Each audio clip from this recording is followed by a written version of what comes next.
44, a partir do 9, versículo 9. Versículo 8.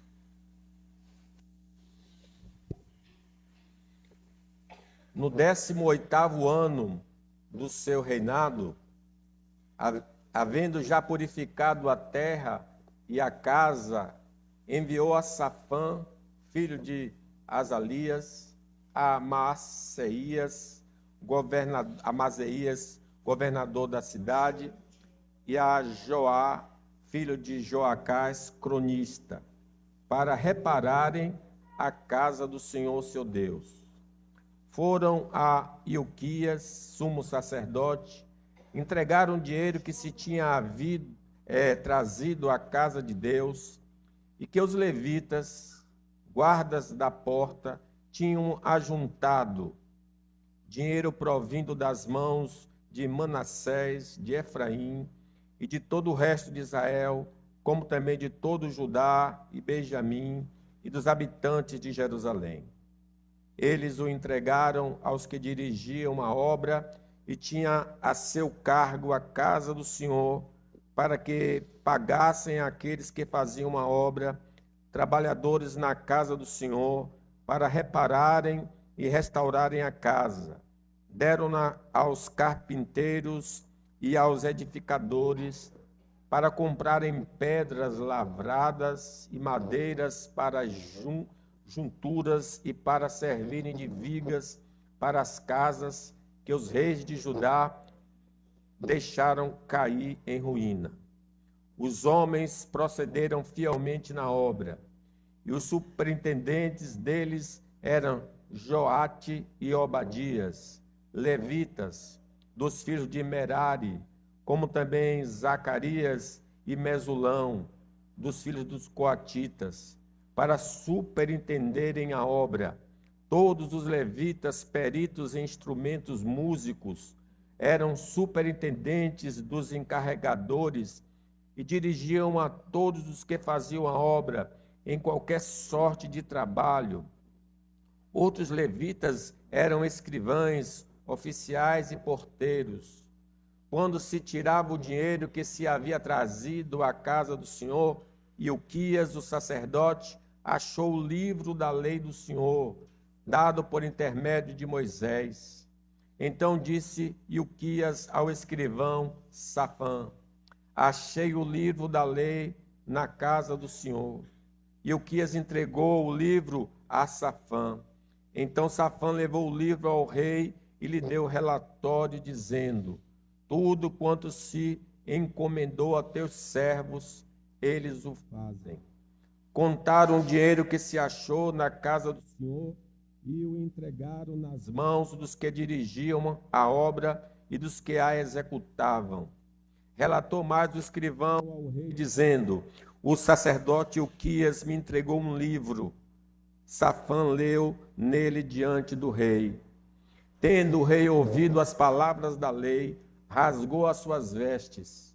Ordenou o rei Ilquias a Aicão, filho de Safã, a Abdom, filho de Mica, e Safã, o escrivão, e a Azarias, servos do rei, dizendo: ide consultai ao Senhor por mim e pelos restantes em Israel e Judá, acerca das palavras deste livro que se achou, porque grande é o furor do Senhor que se derramou sobre nós, porquanto nossos pais não guardaram as palavras do Senhor para fazerem tudo quanto está escrito neste livro. Então Ilquias e os enviados pelo rei foram ter com a profetisa Uda, mulher de Salum, o guarda-roupa, filho de Tocate, filho de Arás, e lhe falaram a esse respeito. Ela habitava na cidade baixa, em Jerusalém. Ela lhes disse: assim diz o Senhor, o Deus de Israel: dizei aos homens que vos enviou a mim, assim diz o Senhor: eis que trarei males sobre este lugar e sobre os seus moradores, a saber, todas as maldições escritas no livro que leram diante do rei de Judá, visto que me deixaram e queimaram incenso a outros deuses, para me provocar a ira com todas as obras das suas mãos. O meu furor está derramado sobre este lugar e não se apagará. Porém, ao rei de Judá, que vos enviou a consultar o Senhor, assim lhe direis: assim diz o Senhor, o Deus de Israel, acerca das palavras que ouviste. Porquanto o teu coração se esterneceu e te humilhaste perante Deus, quando ouviste as suas ameaças contra este lugar e contra os seus moradores, e te humilhaste perante mim, e rasgaste as tuas vestes, e choraste perante mim, também eu te ouvi, diz o Senhor. Pelo que eu te reunirei a teus pais, e tu serás recolhido em paz à tua sepultura, e os teus olhos não verão todo o mal que hei de trazer sobre este lugar e sobre os seus moradores. Então levaram eles ao rei esta resposta. Então deu ordem o rei a todos os anciãos de Judá e de Jerusalém se ajuntaram. O rei subiu à casa do Senhor, e todos os homens de Judá, todos os moradores de Jerusalém, os sacerdotes, os levitas e todo o povo, desde o menor até o maior. E leu diante deles todas as palavras do livro da aliança que foram encontradas na casa do Senhor. O rei se pôs no seu lugar e fez aliança ante o Senhor para o seguirem, guardarem os seus mandamentos, os seus testemunhos e os seus estatutos, de todo o coração e de toda a alma, cumprindo as palavras desta aliança que estavam escritas naquele livro. Todos os que se acharam em Jerusalém, em Benjamim, anuíram esta aliança. E os habitantes de Jerusalém fizeram segundo a aliança de Deus, o Deus de seus pais. Josias tirou todas as abominações de todas as terras que eram dos filhos de Israel, e a todos quantos se achavam em Israel, os obrigou a que servissem ao Senhor seu Deus. Enquanto ele viveu, não se desviaram de seguir o Senhor, Deus de seus pais. Amém. Na verdade, é uma continuidade sobre o tema avivamento. Nós falamos anteriormente que avivamento é um retorno ao caminho estabelecido por Deus. O povo se afasta do caminho de Deus, então o avivamento é essa volta. Nós aprendemos que esse caminho de retorno começa com oração.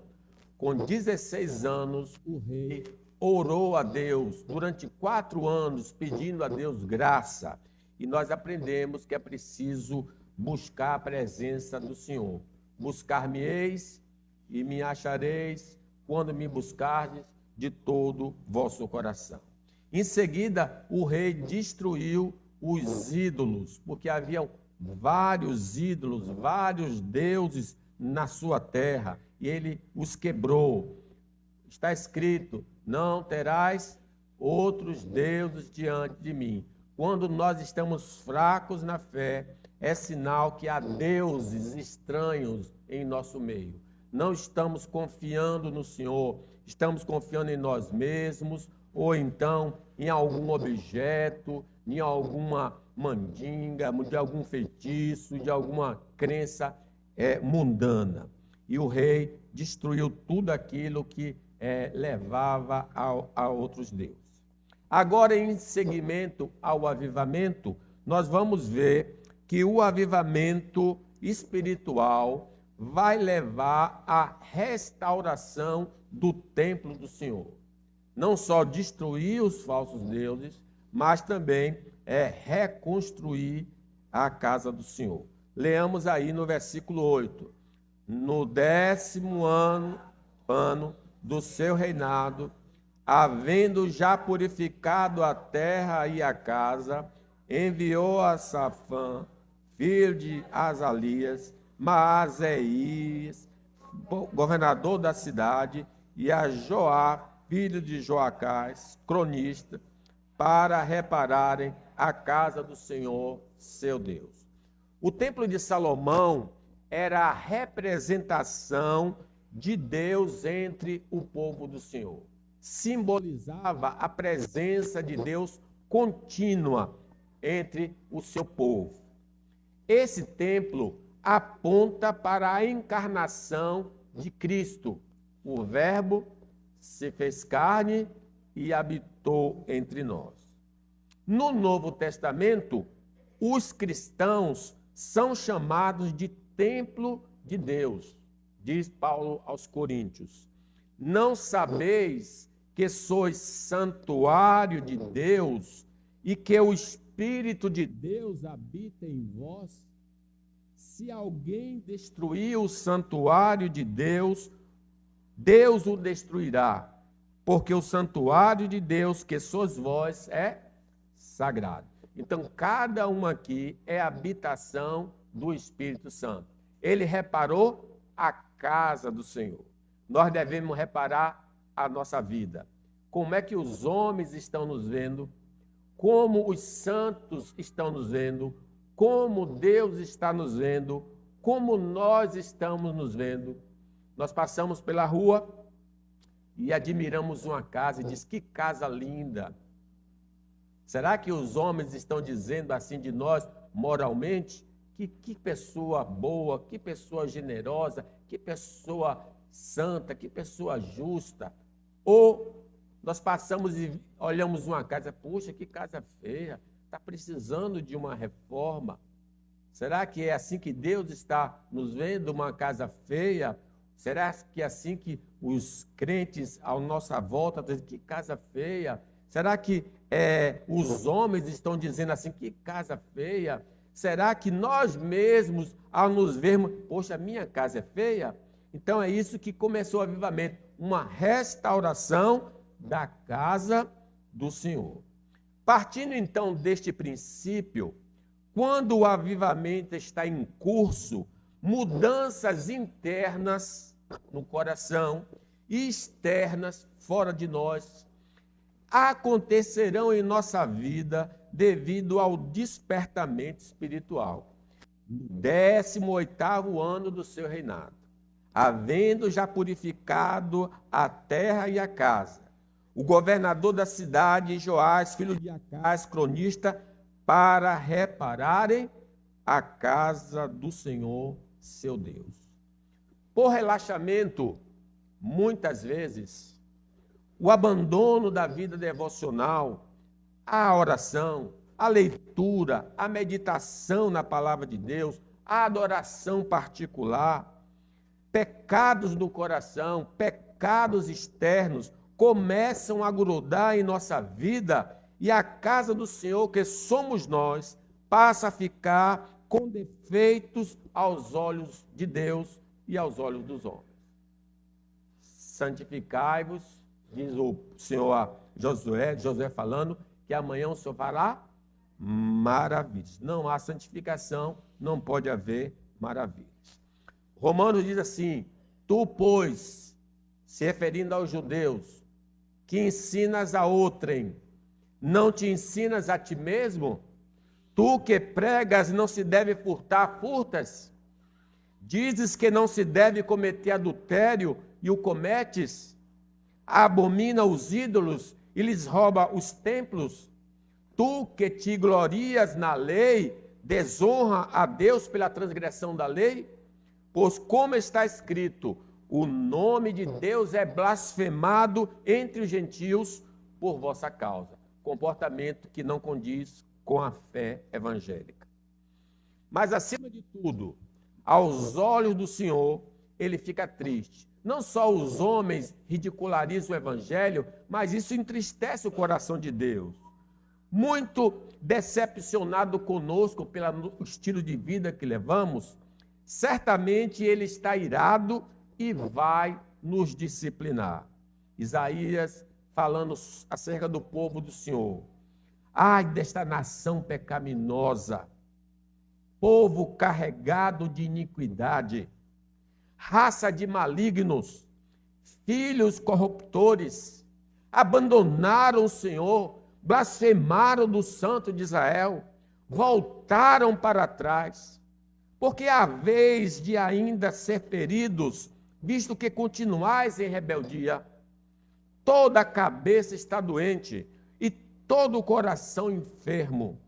Desde a planta do pé até a cabeça, não há nele coisa sã, senão feridas, contusões e chagas inflamadas, umas e outras não espremidas, nem atadas, nem amolecidas com óleo. Interessante que ele está falando do seu próprio povo, do povo de Deus, como ele está vendo o povo de Deus através desse comportamento.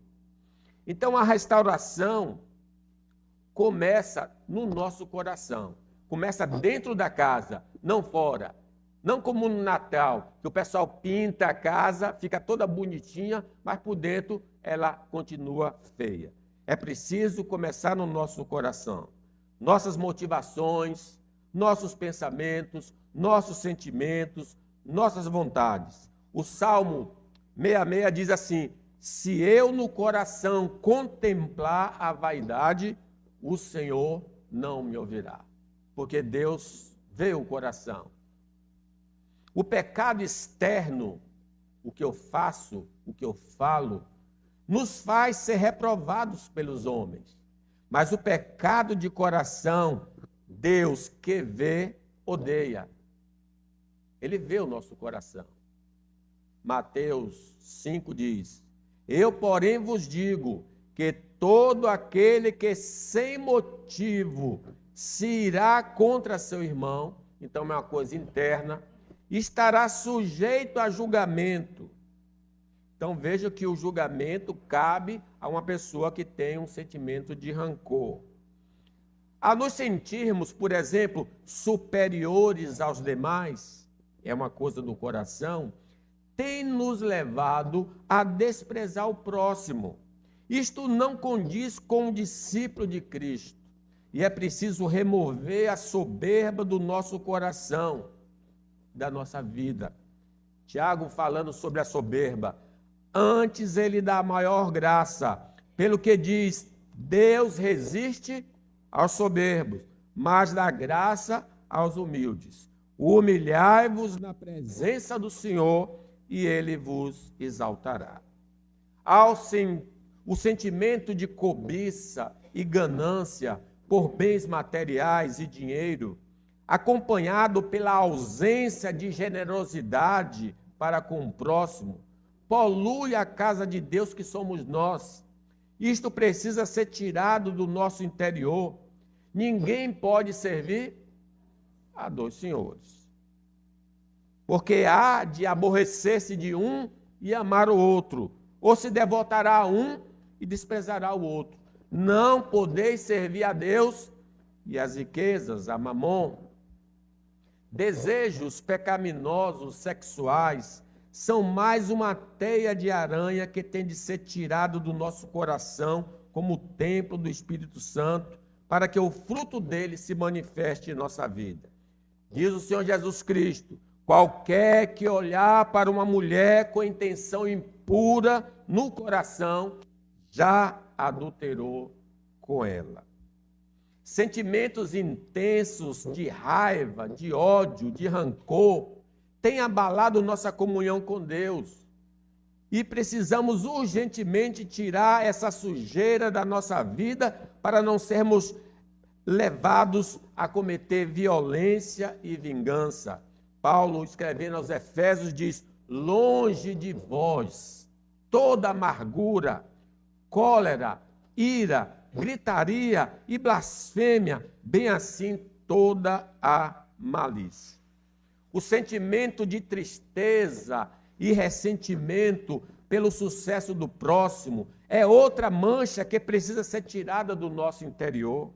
Ela demonstra a nossa revolta contra Deus quanto às suas distribuições de talentos e nos levará à murmuração e a prejudicar o nosso semelhante. Lembre de Asaf. Asaf diz: eu te inveja dos soberbos ao ver a prosperidade dos ímpios.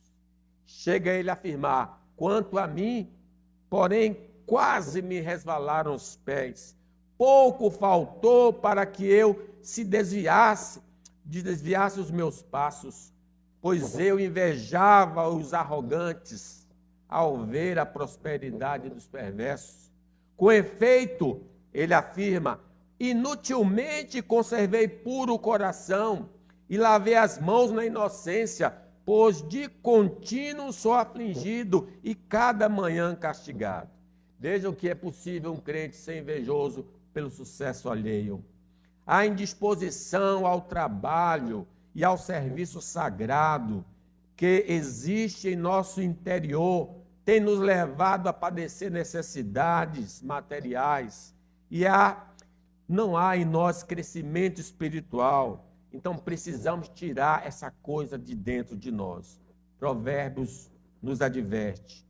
O que trabalha com mão remissa empobrece, mas a mão dos diligentes vem a enriquecer-se. O que ajunta no verão é filho sábio, mas o que dorme na cega é filho que envergonha. Essas e outras imundícies do coração precisam ser varridas da nossa vida. Comecemos a limpeza usando a vassoura da confissão de pecados. Porque diz a Bíblia, se dissermos que não temos pecado, a nós mesmos nos enganamos e a verdade não está em nós. Se confessarmos os nossos pecados, Ele é fiel e justo para nos perdoar os pecados e nos purificar de toda injustiça.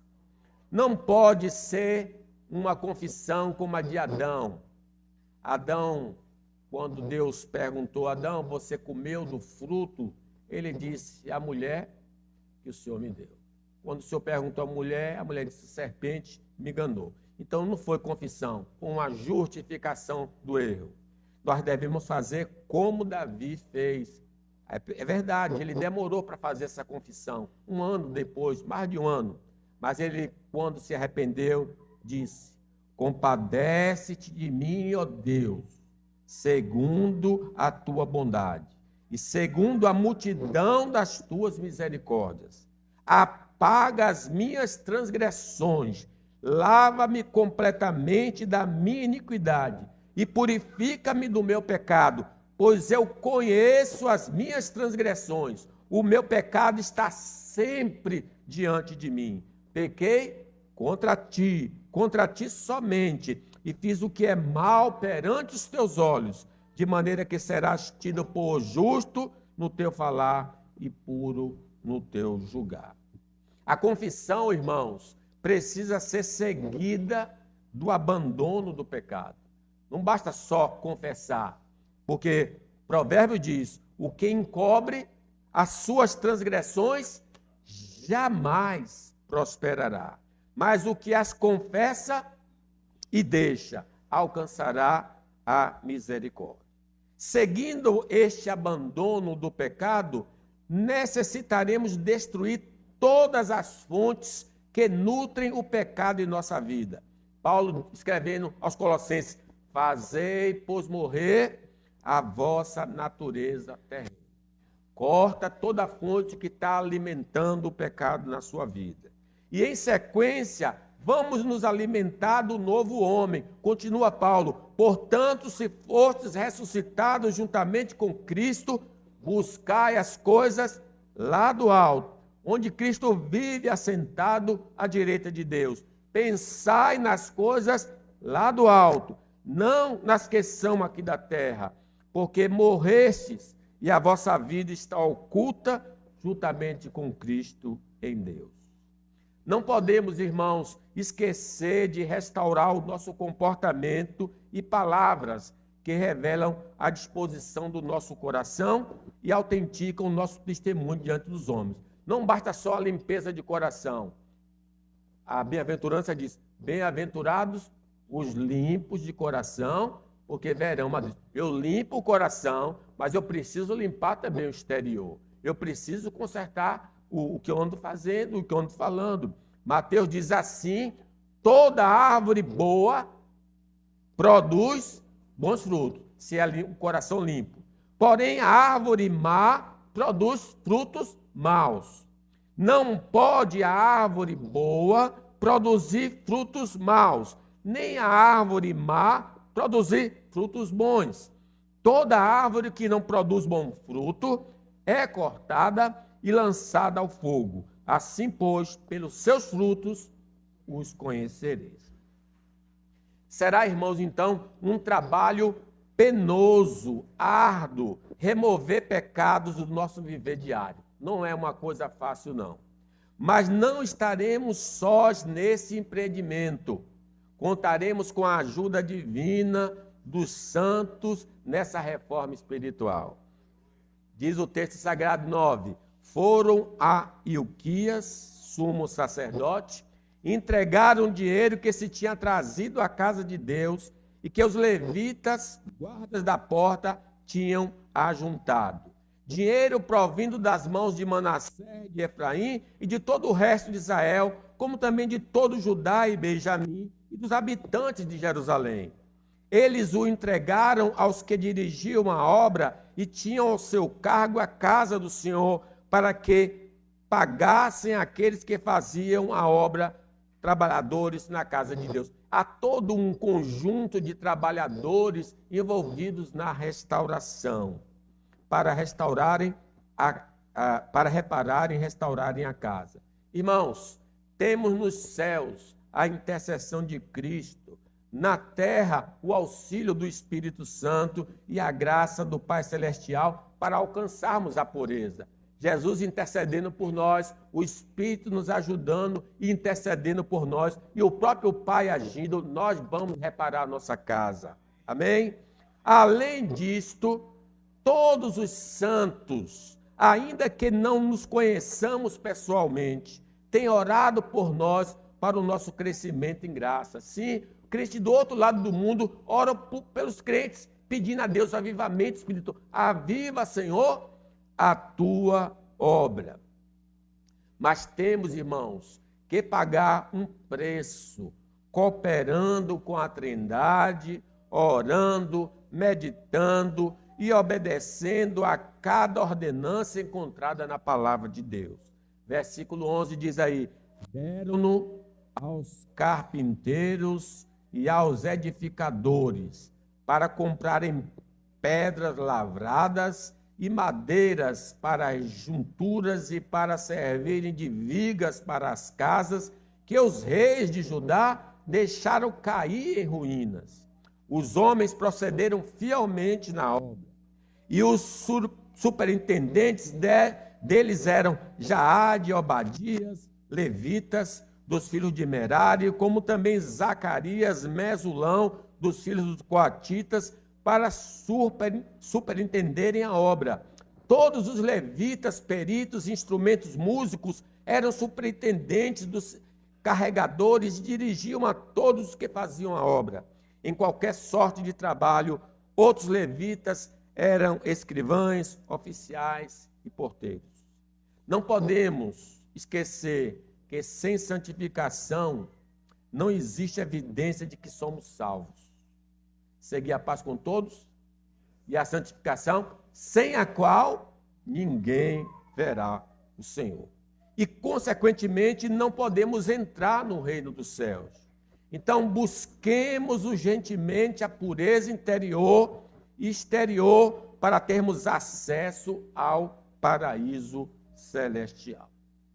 Não se preocupe, estou olhando. A Angélica botou aquele relógio ali. Estou no horário.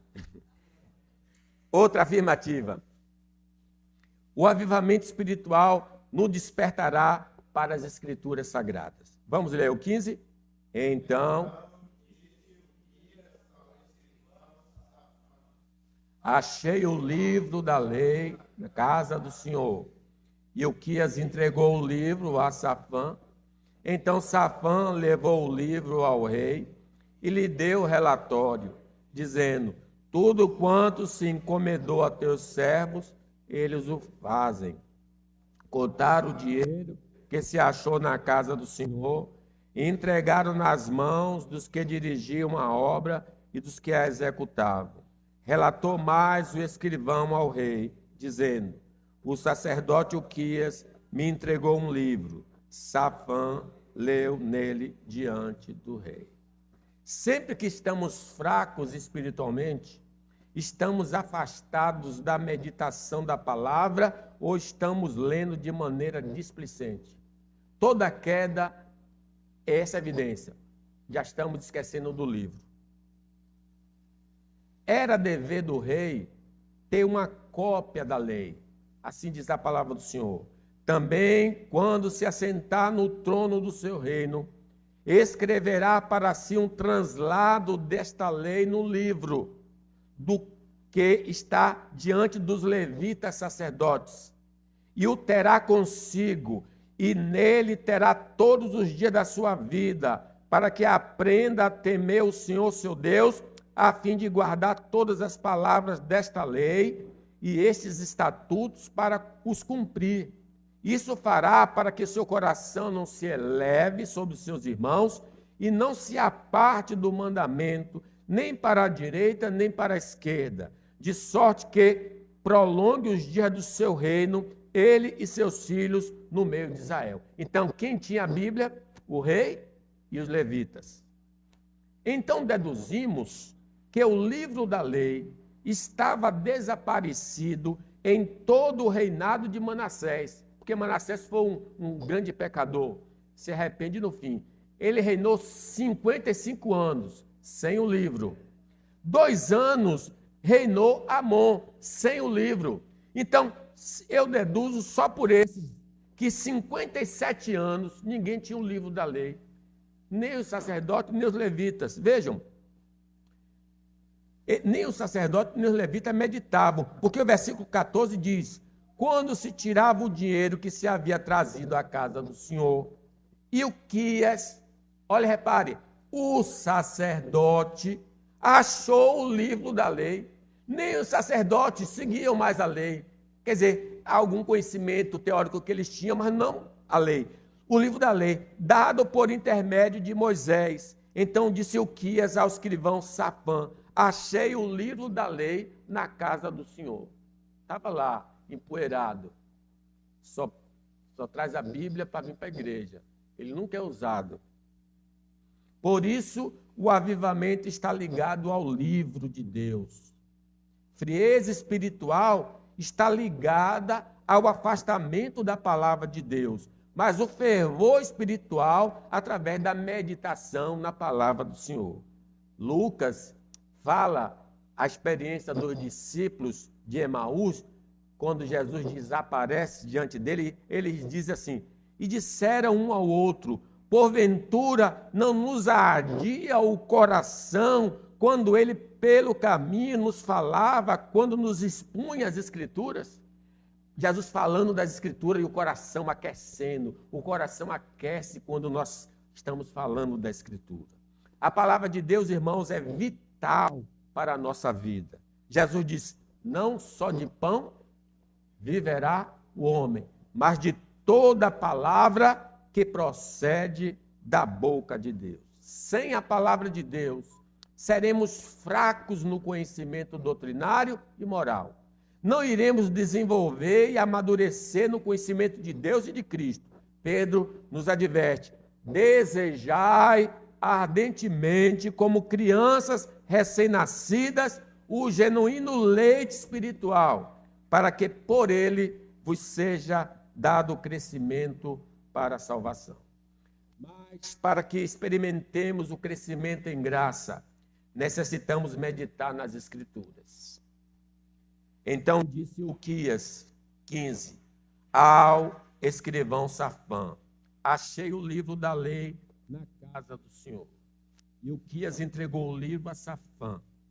Então Safã levou o livro ao rei e lhe deu o relatório, dizendo: tudo quanto se encomendou a teus servos, eles o fazem. Contaram o dinheiro que se achou na casa do Senhor e entregaram nas mãos dos que dirigiam a obra e dos que a executavam.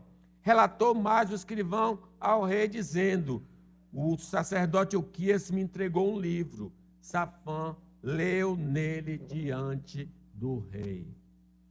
Será através da meditação nas Escrituras que o Espírito Santo nos revelará o nosso verdadeiro estado espiritual. Observe o 18 aí, leamos. Relatou mais o escrivão ao rei, dizendo: o sacerdote Uquias me entregou um livro. Safã o leu diante do rei. 19. Tendo o rei ouvido as palavras da lei, rasgou as suas vestes. Muitos dentro da igreja e fora dela não sabem se são salvos, se têm comunhão com Deus, se estão vivendo de maneira agradável ao Senhor, por não examinarem e não conhecerem os ensinos das Escrituras. Errais vós, não conhecendo as Escrituras. Quando o rei ouviu a leitura, rasgou as suas vestes. Tendo o rei ouvido as palavras da lei, 19, rasgou as suas vestes. Ordenou o rei a Ilquias, a Icão, filho de Safã, a Abdom, filho de Mica, e a Safã, o escrivão, e a Asaías, servo do rei, dizendo: ide e consultai o Senhor por mim e pelos restantes de Israel e Judá, acerca das palavras deste livro que se achou, porque grande é o furor do Senhor que se derramou sobre nós, porquanto nossos pais não guardaram as palavras do Senhor para fazerem tudo quanto está escrito neste livro. No livro de Deus é revelado que a obediência ao Senhor traz bênçãos, mas quem vive em oposição à vontade divina é castigado nesta vida e na eternidade. Versículo 23, ela lhes disse, assim, vamos ler aí então, 23:4.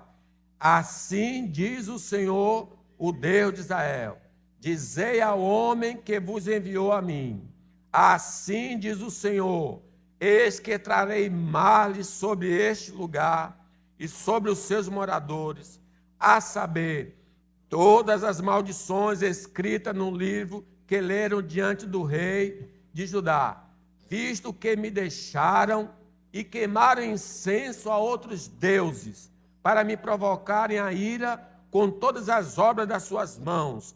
O meu furor está derramado sobre este lugar e não se apagará.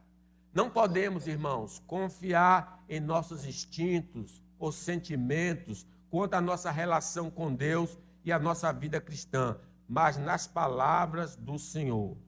Ah, eu estou me sentindo crente. Ah, eu sou bom. Não, meu irmão, sentimento pode ser falso. Enganoso é o coração, tremendamente corrupto. Quem o conhecerá? É a palavra de Deus que vai revelar. E Jesus diz, errais vós, não conhecendo as Escrituras, nem o poder de Deus. Se nós ouvirmos as palavras do Senhor, viveremos. Ouvi e a vossa alma viverá. Mas se não ouvirmos, iremos morrer. Se estivermos errados e confessarmos os nossos pecados, Ele nos perdoará. Se abandonarmos o pecado, Ele se achegará a nós. Porque o versículo 26, vamos ler aí, 26. Porém, ao rei de Judá, que vos enviou a consultar o Senhor, assim lhe direis, assim diz o Senhor, o Deus de Israel, acerca das palavras que ouviste, porquanto o teu coração se esterneceu e te humilhaste perante Deus, quando ouvistes as suas ameaças contra este lugar e contra os seus moradores, e te humilhastes perante mim, e rasgaste as tuas vestes, e chorastes perante mim, também eu te ouvi, diz o Senhor, pelo que eu te reunirei a teus pais, e tu serás recolhido em paz à tua sepultura, e os teus olhos não verão todo o mal que hei de trazer sobre este lugar, sobre os seus moradores. Então levaram eles ao rei esta resposta. Ele recebeu consolo. Para terminar, irmãos, o avivamento espiritual nos fará renovar o nosso compromisso com o Senhor. Versículo 31. O rei se pôs no seu lugar e fez aliança ante o Senhor para o seguirem, guardarem os seus mandamentos, os seus testemunhos, os seus estatutos, de todo o coração e de toda a alma, cumprindo as palavras dessa aliança que estavam escritos naquele livro. Quando conscientizados pelo Espírito Santo e pela palavra do Senhor, iremos confessar e abandonar o pecado, mas também iremos renovar o nosso pacto com Deus. Foi isso que o rei estava fazendo. Estou renovando a minha aliança. Não tem o pessoal que casa, às vezes, não pede renovação dos votos? Nós estamos, quando caídos, renovando a nossa aliança com o Senhor. Nós enfatizamos, irmãos, as bênçãos de Deus, mas nos esquecemos de nossos deveres para com o Senhor. No processo de avivamento, nosso compromisso com Deus é despertado. Nós nos comprometemos a andar de acordo com os mandamentos do Senhor e de todo o coração, porque Jesus disse: aquele que tem os meus mandamentos e os guarda, esse é o que me ama, e aquele que me ama será amado por meu Pai, e eu também o amarei e me manifestarei a ele. Este compromisso deve ser de todo o povo de Deus, tanto dos líderes como dos liderados. Versículo 32, leamos: todos os que se acharam em Jerusalém e em Benjamim anuíram a esta aliança, e os habitantes de Jerusalém fizeram segundo a aliança de Deus, o Deus de seus pais. Quando estamos comprometidos com Deus, não teremos disposição, não teremos teremos vontade para servir a Deus em casa, servir a Deus no trabalho, servir a Deus na igreja. Iremos ser fiéis a Ele, mesmo com a ameaça de morte. Lembre de Sadraque, Mesaque, Abednego. Se Deus quiser, Ele nos livrará da sua mão. Se não, fica sabendo que não vamos adorar a sua imagem de escultura. Estaremos mais sensíveis a qualquer tipo de sujeira do pecado que queira apegar a nós, iremos eliminá-la. O versículo 33 diz, ele já tinha até feito essa limpeza, mas veja o 33, Josias tirou todas as abominações de todas as terras que eram dos filhos de Israel, e a todos quantos se acharam em Israel, os obrigou a que servissem ao Senhor, seu Deus. Seremos, irmãos, estimuladores de irmãos e amigos para andarem conosco no caminho santo. Seremos perseverantes em nossa decisão de servir ao Senhor e glorificar o seu nome. 33, vamos lá, o 33, enquanto ele viveu, não se desviaram de seguir o Senhor, Deus de seus pais. Concluo. O que aconteceu com o rei Josias e seu reino pode acontecer conosco e a nossa igreja. Façamos confissões por nós e a nossa igreja, pela nossa igreja, para que Deus venha nos perdoar e transformar a nossa vida. Vamos remover pela confissão e atitudes as impurezas reveladas pelo Espírito Santo e pela palavra de Deus. Irmãos, somos templos do Espírito Santo. Tudo que entristece e apaga o Espírito Santo, precisamos nos afastar para que ele manifeste em nossa vida seus dons e seus talentos. O avivamento é um retorno ao caminho estabelecido por Deus, tanto na área da doutrina como na área da ética. Para tanto, necessitamos meditar de dia e de noite na palavra do Senhor, para sabermos o que devemos crer e fazer. Que o Senhor avive, então, a sua obra. Amém.